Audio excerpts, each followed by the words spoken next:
afini kwa wieye brane be hye wanim na hye de be koso wo wabrabom na wo hunu kwan a wo betimi atu afa wo bia mechia me ba bigel so mechia me da wase papa me mo akwa babiem ejo so lady me amedi dwadi achia me di lady bex ane edin ne ye ba akopɛ papa mahwefo ne matiefo ne manyansafo ye hwa odwumadie ene nsempa agade ama wo no be pu bi wesa emanyamema na title a eda dwumadie ne so ene say everyone is a creator.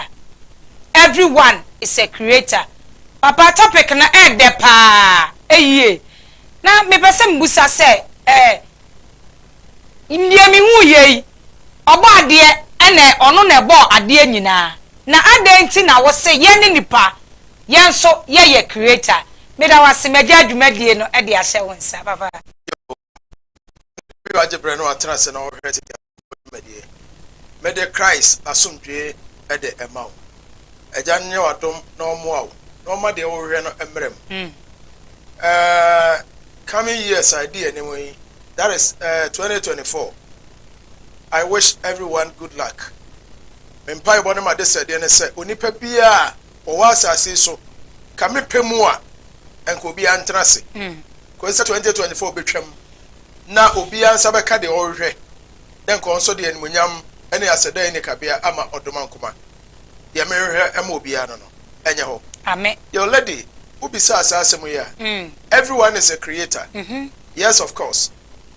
Adenti obi o wa asase so bia ye obade even enye nipa nkwa na creator emoa enso a creator.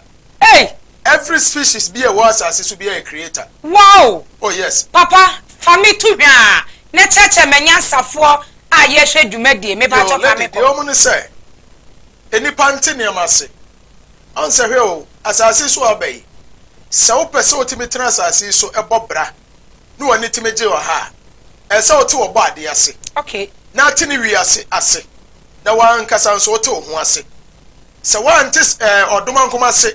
Wanti ni ase na wanti ho ase a untime ntena asase so nche ti so person otena asase so cha ese ote odoma nkoma na obo ne so na asase no ese ote na ase na wote odoma nkoma ase wi a satin ewi ase wa ba ti ase. Wow.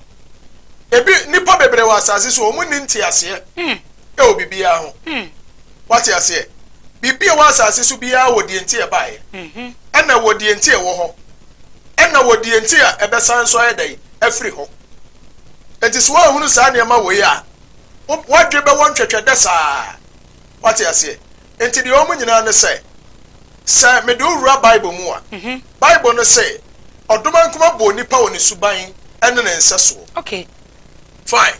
Se ye behwe ne ma bia ade bo nyina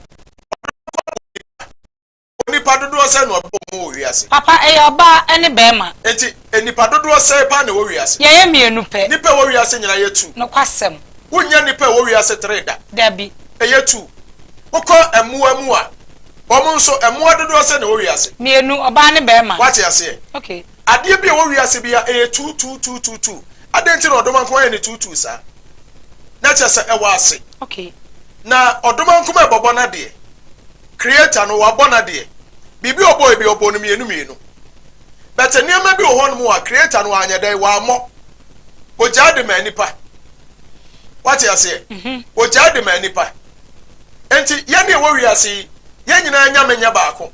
okay, ti ase nyame nya baako onye baako omodoso ena creator onye baako. Papa we de marefo ne manyansafo a ye redwumadie ase wo ye ede ya fa baabi kakra bie mu ye mai me ne manyansafo ye nhwe. Let me patch me da sentina meka se me nsam a meka no ho meka sache abadwema meka sache the critical thinkers what dream so wuntimi ntie me what you say. Okay, you need to be enlightened adeche ho se me ye do osoma me na dwuma na so oba wiase ade ntira meka se te wiase ase ane se wo so oba pie wiase bisa ho se de ntina oba wiase. okay, odoma kuma do ba ha se brabo be na oba bebo sa wote ewiase ase a obete ho ase na sa wuru ho a wo be nyame. wow, what you say enti o kenkan Psalm 82 verse number 6 was say man come and tell me say mu nyina mu ye nyame. Wow. Jesus came to affirm it. Psalm 82 number 6 verse number 6 was say man kan tell me say mu nyina mu ye nyame. Wa kan che yen say ye nyina ye nyame. Wow. And Matthew chapter 10 verse 34 Jesus affirmed it. Was a man can't tell mo, and I say, and throw Momanum, Yan throw him, and Momanum. Someone in Ame and Yame. Wow! When so a Bible name? Jesus affirm it. Our Bible name. Oh, Mr. Matthew chapter 10 verse 34. Wow! Makacham someone in Ame and Yame, ya tron dada. Okay. And to Yan Yame, Yan Yame dada. What you say? Let it be a woman here. I didn't Yame, said the Odi Kabisai. Odoman kuma ye nyame kase what you say wono no ye supremo e wa nyame ni mu nyina enu oba de no oja bibia de ma what you say let him mama mi saw e wi ase wo yi ye nyina nyame nya baako me pa cho nipa wo wi ase nyina ye nyina mama ye baako ne ye nyina opa so ye baako ana papa mpa cho entimi nsisa adenjere intimacy efisa obia wo yefuna wo firi mu a wo bae me pa cho bon sama ho me da se bebre what you say entity ni ye wo wutie me ye me say be a critical thinker lady odoma kuma bo na de nyina awie no okay hunu so antoto ne medin niam wo wi ase nyina wo jade mo odasani so odasani ntutu din na papa na nka woni ho kwan se obetimi atoto ana wo ho kwan se ototo din okay nanso nye niam nyina no odoma kuma ye okay ye wo de onyame ye ene wo de nipa ye wow ti ade bi won ma ye wo na esa wo ye okay what you say tie ni ye me bo odoma kuma din ana me ye odoma kuma adwuma Jesus Christ ana me de adwuma ene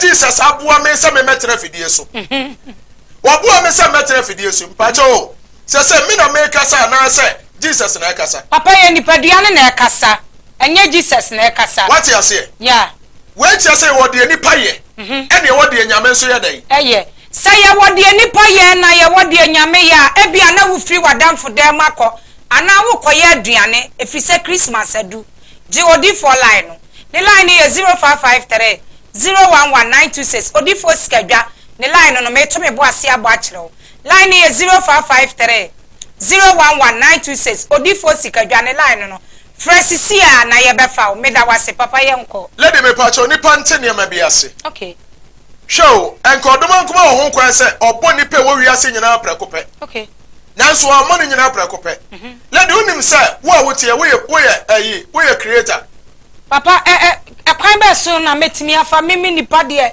metimi afa so ye creator hwa abibifo nte ne ma biase adru bre asase asua de the 21st century no kwasem ewiase adane okay ewiase 2024 ewiase we asanso adane okay every year bia wo planet a control wiase okay and 2024 planet bi na be control wiase and 2023 planet a control wiase no wono wo wie na adwuma wono what the conflict na baaye what you say what the ethnic conflict and a buy what the traditional conflict and a buy what you say what the oye oni abenedie and a buy 2024 sukuta ne de odeba no kwase what you say enti me say we so one ten ya masia wo be mistake let me pacho say enkwada do asa na do ma ba wiase papa enkwala ne nwotwe me pacho ho na wo mo pacho me a enti so oba ne pe bibi oba na akom de no a wo enu oba de ho na so fidi akora no papa eye me na me fidi akora no adenti na se wo fidi akora no because akora no tie o ho na chim ye wo akora no papa eye me a enti ho na tie pens no eye me a enti sa akora ne hia bibia ho na se akora ne koda no papa eye me a enti ni pantiri ase no kwasem enti na Misbel ne baketo bi asore wo se on do hu se nyame ni ho ye bisa nsa denti na nyame ni ho se ni nyame ye ne maame ne papa wow because ne maame ne papa na feed no okay bibi ohia bia ne maame ne papa na de ema no but nipa ntene am ase what you say enipa nsua de e na nipa nso nyene nkwachiri de ama broni na nim che bibini enie eyade ba ko pe o eye wisdom enonti according to the Christian Bible Hosea chapter 4 verse 6 and to seek for knowledge. Okay. What you say? Okay. So nipa nhwe nim de akira kwaya oba be supernatural being. Let the what tell me say. Papa me tia. So one sia dia wontimi meye de ese wo ye. Kwasem. Enti ese nipa te ase. Enti o madodo a wo mu yi. So mo pe bibia enye ma me bi ene papa bi o mo te ba bi ene so mo feed o ma. Eye wo ene so feed o ma no. Kwasem. So wontimi feed o ma. Your friend say we are irresponsible woman. Parent. What you say? Na just when you obi a ese nka otimi wo. Nokwasem. Enti so obi a wo bebre no ontimi hwe ne ma bia no. Sa ne ma koye bone bia ya kasa mo ma me da paafo. Ye ni nkoda na tamo. Na mo ye di ma me ne papa no wo nkoda no omu ye di o matem. Nokwasem. Adentira. Means that you have a great responsibility. Yes, so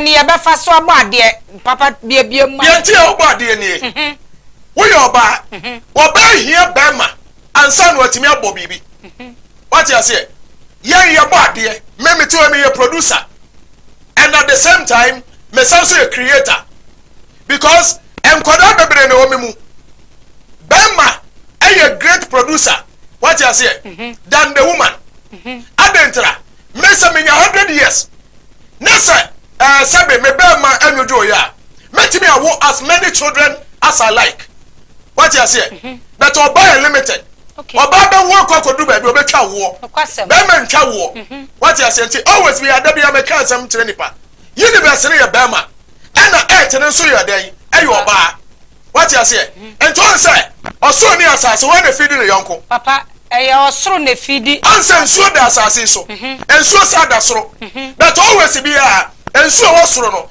efidi asase na nsa na ndomba ya de be hye fom aidai atimi abo ye hu sa efom de enso kosoro efom de antimi nkosoro okay na ma soro de na aidai eba fom enu nti na bema no oba akoda kete so ma de ya chia bema ne mi so oba ne sem mawura ama misika na mo ya da so ya no oba na bisa ne kunu sika mewura mpa cho de na abedi ma miskai nampa wo so ya wo ase nyina ye kodai obi anu okọ adwuma wo da me so me dai enso ya sorry ya na obi sa misika what you say we are the creators what you say let me hear akonwa ati so yi say akonwa me pa cho sa akonwa yi oba de na boy ara da bia ye nipa me pa cho nya sa enti onipa bia hia nimde okay wonya nimde a na de nimde na ye bribi enti na bro ne ka chi onipa say everyone has his or her own guardian angel. Enti enyina nya nkopon nya baako. Okay. What you say? When a person ni party ase. Wo bi so obi ase enyina nya nkopon. Wo ne wa enyina nya nkopon. Okay. Obi a oni nyame. Enu nti na ba wi ase obi a oni din ade ma no. Papa na ne wo kan. Ya se asafu bia wo ne bofo a. Yes. Ewe so. What you say? Wo hwe so. According to Revelation chapter 2, verse number 8, Revelation chapter 3. Was a smell na bofo. Pegamo bofo. We bofo. Etimi bisasa. Sa nyame ne ya baako a. Adenti na nsore wo wiase. Anani pe wo wiase nyina ye nyina di nya baako. Ane na ye nyina ye di nya baako de a ye sempa. Ye sua de wote fie adesua na ye sua. Tabi to wadwene mu. Na sua bibi firi mu enkase we nya mesofu nti. Mintie odifo line biem. 0553011926 odifo sikadwa ne line no me pa cho ye okumase sokoban patuda eho na yete eho na sunsum no aba be gina wo je nyame ma na wo hwe nyame ma dikadika papa me da ase ye nto aso lady mama nka asem kire ni pase so obi wo kire no obi wo amane mu a ma won kase nyina me nyame a ye nyina som no dabi hwehwe onyankopɔ akira kwai wow what you say? Wow. You show nyame e kira kwai. You are talking good, pa. So nyame no ntimi nya adwuma ma wa hwe nyame ofro. Wow. Obekasa akwai wo pese odane adwene. Me nna no adwene ko ba bia. Lady, ya furu ba akopɛ. Ena wo nipa num. Ka furu ba akoi. Ko betimi ato ne mane nyina din. What you say? Say so obi pie dam ha.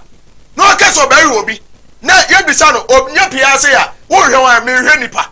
papa na say your funu ba kono kra wo kan wasem say eno na wu nipa ewo nkwala num no enkwala num ne nso nanka obo ade no wo kwan say obema ya nyina ya pie ba ko yenso ya wojo ada benada ukui ada ya ada ti wasama wo say sa nyame na yeka obo ade no yenso ye betimi aye obo ade se de yeka obi awo enyame a ehwe sa di ni so papa me da se pa so kwasiada kwasiada woni nyame ohweso no kwasem adwada woni nyame ebrada woni nyame sa throughout Saturday no kwasem enti nyame oye adwuma kwasiada nya sa nyame na oye adwuma memene da no kwasem what you say enti so obofo na kira kwai na trase na obi ko nanim wo beka sa ma kira de ache what you say dia waye yiye no kwasem dia behia no you need to elevate yourself.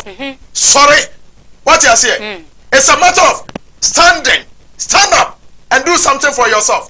Let him say, say, nyame onye bibia many pebiu. Nyame ntimi nye bibia many pebiu. Why ye bibia dada? What you say?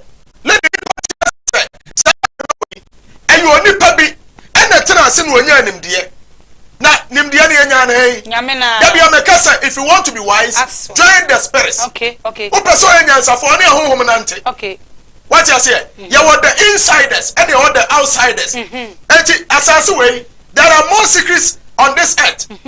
Na secret is upeso enya asase ne secret. You need to go inside deep. What you say? One go inside and go ready wo mu a wo hunu de wo. Wow. What you say? Ukanya nsasem. One go inside the wo hunu de wo. Enti ya wo mu asase ne mu. Eni ya wo ye ne na asase ne so. Okay. What you say? Ya won kofo bi wa asase. Ya won kofo bi wa asase ne mu. Ha. Ya yamfie ne hu won. Wow. Na so mu ho. Okay. Enti so person hunu bibia. E so do ho bosafo no. What you say? Obi baby sasa na be ye dan. No otimi de ho bosafo no. Ya omu nyina ne say if you want to be one, ask one. O person you obi e bi so obi. Ewia so obi asafo aso obi botom. Wow. What you say? Papa so obi asafo aso obi botom dia. 31st no yenye all night. Na wo ka adwura bi ho asem papa eno so ekwan be na ye be fa so. Let me omu nyina ne say. Ma me mfa ma no nsi wa ya na memra adwura ne de no so. Okay. Let me hear mo obi ntena se enka se wiase hwe ni ho. Bibi wo wiase pa ka wo da wo ntuprum.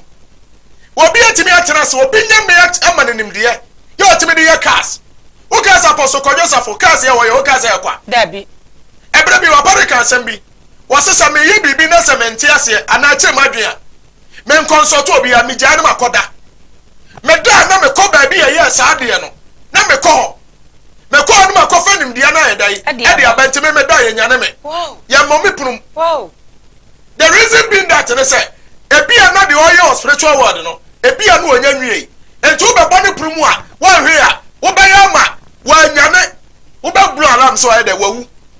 Ye nyatam ne body no a wo spirit na e ba be wura body no na sa body na hono mo a wa yera ne sa. Eti ama ne nyansa ne ndie no otimi de yaka. Na ka se kura no ka hu se enye nipa ba akofo onye one company na yaka ba akofo. Dabi be dabi. Ka bia wo ne de. Wow. Ye wo Suzuki. Ye wo Toyota. Ye wo Toyota. And ye wo Venza. Ye wo Benz. And ye wo BMW. Cars ne do so bebre. No kwase. Obi anso inventor bi anso dai e wo ne din a wo de ato ne brand so. Wow. What you say? Wow. Enti ewiase ade bia wo ye bia no. You are a creator of that thing. What you say? Obi atress ni nyame amanem de ode ye mobile phones. Wo so to a wo se hwe ni wiase. Mobile phone ya ketu wa bi. Wo fa ahoma bi anso so.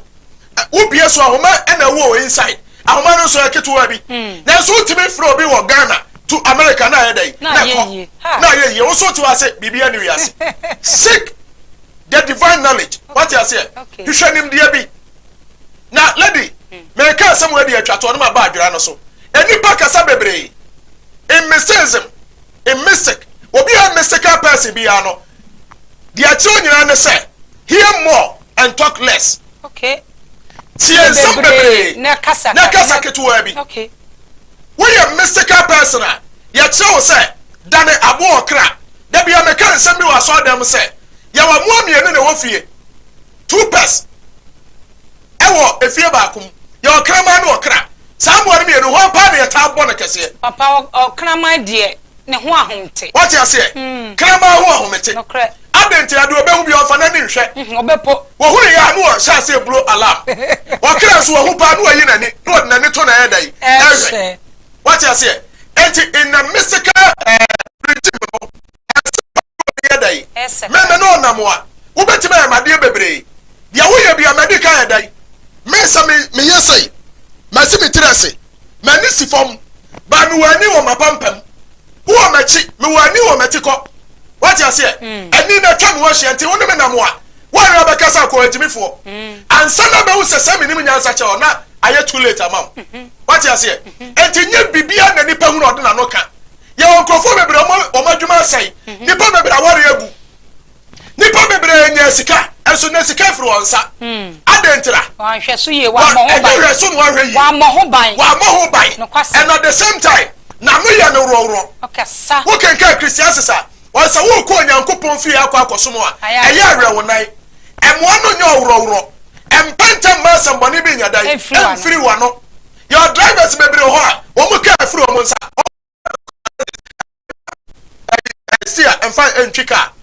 Wonya ka ntwi sir, because na no eni ni pa bia na so di natam wo betimi bia na no wo ye hwan wo ntimi nya mehwe wo ye hwan ha abusia ya ne wo wi ase me ka cho say lady enyame ne doso nanso enyame ne bi susu chebi no kwasem wo ntimi ntra nka ntem so obi anya obi a me pa cho obi nya obi a na otumfo so otumfo ba da ba no so otumfo di traffic so da e bi nsi krada da ba no so president Nana do dankwa wo di traffic so da e bi nsi da obi anya obi a menia the America to nyina ne say after 2024 e ba be wura mu yi hwe ano yie ankasa ntie nipa saa year we kwakosi mu yi a year of balance 2024 a year of balance so what me balance ne ma you need to be a neutral person ankasa ntie bibia tie ne ye ankasa ntie bibia bi wasum so bi tell say wey fatu ase ya tie akwa koma ye anko koma jai ade bia be hu bia fo ne hwe ankasa ntie bibi because both one na see from this 2024 no ni hu ama so jira ye obedi ye wa jira ye so akombede wo lady wo ka jira sam kire me me pa 2024 e pese abo nipa okay da bia me ka sam wey me say ade a wo gidie no dwere ho so ji bibi di no anwere ho a e ma wo nchan no kwasem ade bia kasati ya bia so nsanka sa mimi nyai na se me de firi nyame ya sa wo benya wo de be firi wan eno ne ase what you say enti adwira na de no ya ne sen de o mu nyina ne se ya boa nipa for 2024 me pa cho me de adwira na yi adwuma 2024 where new invention ahead ai aba adwira na me de yi adwuma obi bia ba me nchan no opase ya boa no e bia na wo adamfo bi woni na ko school wo sha wo bo wo kan san bi tiro so obeboa wo na de woni me se so bi bo amanoa nipa ntime da onka eno no sai nipa no obi na no hye wo bo enu ani so a eye kadai brani na ne kama wo wow where's oh lady where's our powers so wow oh yes where's our powers wonderful ade bi be pia furu onu bia to me dia kire what you say your sounds and your sound and your tongue sir o sa sound on anoden say kasa me kasa yi ayam frama what you say and at the moment I be you no wanuma samonya to fom a anya wo nko awo de biu ansa me TV so ma me nka saboni bi ntia obi what you say aso ya say nko na wa no kwasem ma me ka saboni bi ntia obi ye say ya enipa nyina ya dai ate what you say so what's our powers and everyone should be mindful of his her tongue obi ora na kata maye for 2024 wow lady the woman nyina na say so obi person oba na eboa no adwera kwa nkire a 31st ya Sunday and ya eboa nipa me patonfo hia nkonkowura 2024 mu e very dangerous to me bi ho a eni kwase ebo ne din e yo hia emia mmoni din kura wo yakasem what you say enti say hia entrance nkasem ma me ne papa ba wi so ma anya yie da so ma me ne papa ba wi so ma anya yie da wo so to me bomb model elevate ho na wotumi ye what you say enti obi ara ne kasa yi enti lady say obi pese da ne kama no ebi anu obi age obi bi wadwane woni o yes it is true ebi anu ne number ba wonim ni din tumri kana ebra o pese da ne kama wa me pa so adra na haban tuma kuma akofo tu enena say ni hiri ni nyina aka ho makuma akofo pe adwira no tuma akuma akofo ne fabra wo de ba me pacho ni ba pese da ne ka no ni din ne hia na de di aka ho na afa wo bisa ho asem wo fra se wa pampesa mba ya adwira kwa nche ne bi obi agimi sika obi hye me bobi nso ani so ebi na ma me na hye obo wo bra bi hye obo wadafo bi hye obo wo kuna na wo yire anoda se ne bi hye obo so ye brani so ye tuntum so ye hwan fa ne bra ebi na pese obi buawo ana wo hia moa na pese sunsum ne yadai efam so buawo what you say enu nso se wo pese e buawo a me pa cho the same adrai wo betu makoma akon 9 makoma akon 9 say dia de da ka no de 4 pe na beba o me say 1 2 3 4 pe na de beba ana wo pese ye buawo so a eye wonsai okay wonsa makoma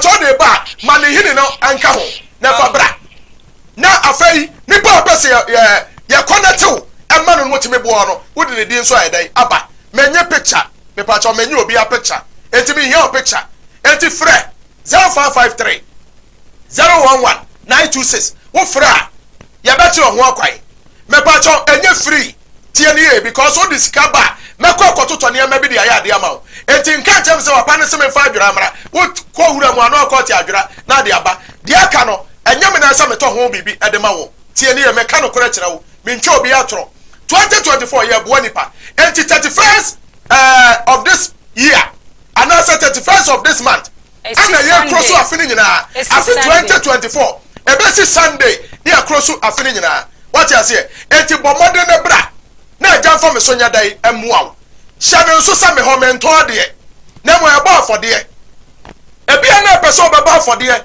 adu tiri Jesus Christ ase tie ne yo wodu tiri Jesus Christ ase sandra me kirem ebia na no wante enti uko YouTube so a sikadanya mekasi TV uko YouTube so a obekọ akonya eno topic no na akọ dai akọ tie wasum asem enti tie ne na bra media no di force kadwa me de odom kuma de me ba samra mebo nipa enti me wiase mba me dwuma me de ba wiase eno ana me yi me be yesunsum dwuma enti me hunu makwan ena me nam so wa wi obeka sa tia me no akonya asem enti be a balanced person jira finfi enti atesem hunu eni nipa dodo achi emwa no nya ororo e ma asem bane bi mpie firi wonum na akonya asem 2024 so no obi nya asem wa retract every statement what you say dia oka ye bia anya ye bia hyase bo awurade mpaye na se wo sere no 2024 boni bia ye 2023 no 31st on fanko no ma eniama pa positive vibrations every 2024 mu na enhia me pa cho ma sorry the everlasting power palace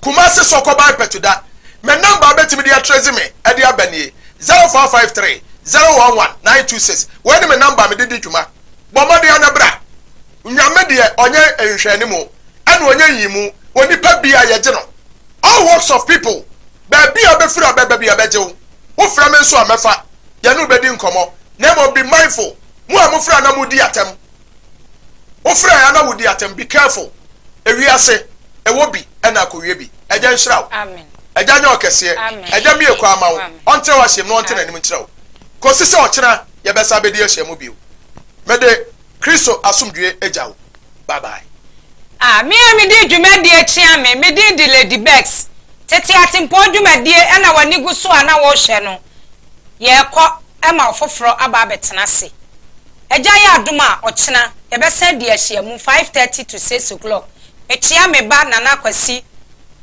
me ba ameska efieska Randy mechia mu nyina na me ka kire na na akua sika agudie maame me ba ha ne yanchia wa ye nsore nko me da wase Feza wonso ye chiao shalom peace bye bye